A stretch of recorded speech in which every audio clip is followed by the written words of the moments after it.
అందరూ కూడా పేరు పేరున ధన్యవాదాలు తెలియజేస్తున్నాం.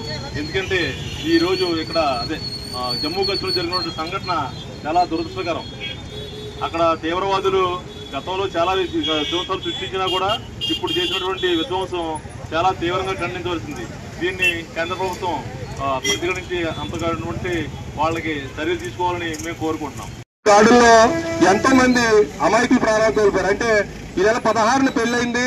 ఆ పెళ్ళైన జంటలో భర్తను చంపేశారు భార్య కళ్ళెత్తుటే. నిజంగా ఆ ఫోటో మీరు చూడొచ్చు, సోషల్ మీడియాలో వైరల్ అవుతుంది.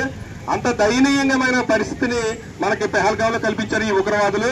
ఈ ఉగ్రవాదుల్ని కుక్కటంతో పెకలించి మనకు భిన్న మతాలు భిన్న భాషలు ఉన్నటువంటి భారతదేశాన్ని మనం సమిష్టిగా కొనసాగించుకోవాలంటే ఈ ఉగ్రవాదాన్ని కుక్కటంతో పెకలించాల్సిన అవసరం ఉంది. ఆ దిశగా కేంద్ర ప్రభుత్వం పటిష్టమైన చర్యలు తీసుకోవాలి. ఈ దాడుల్లో ప్రాణాలు కోల్పోయిన ఈ కుటుంబాలన్నిటికీ కూడా మా Kothapeta print and electronic media తరఫున ప్రగాఢ సానుభూతిని తెలియజేస్తున్నాం.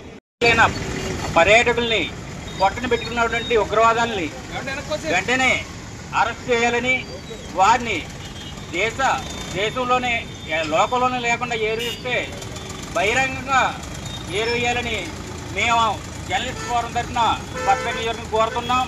అలాగే అక్కడికి వెళ్ళి మరణించినటువంటి అమాయకుల పర్యాటకుల ఆత్మలకు శాంతి కలగాలని కూడా 2 నిమిషాల మౌనం కూడా పాటించాం ఈరోజు. అలాగే అందరూ కూడా ఇండియన్స్ అందరూ కూడా సపోర్ట్ చేసి వెంటనే ప్రభుత్వం చర్యలు తీసుకునేలా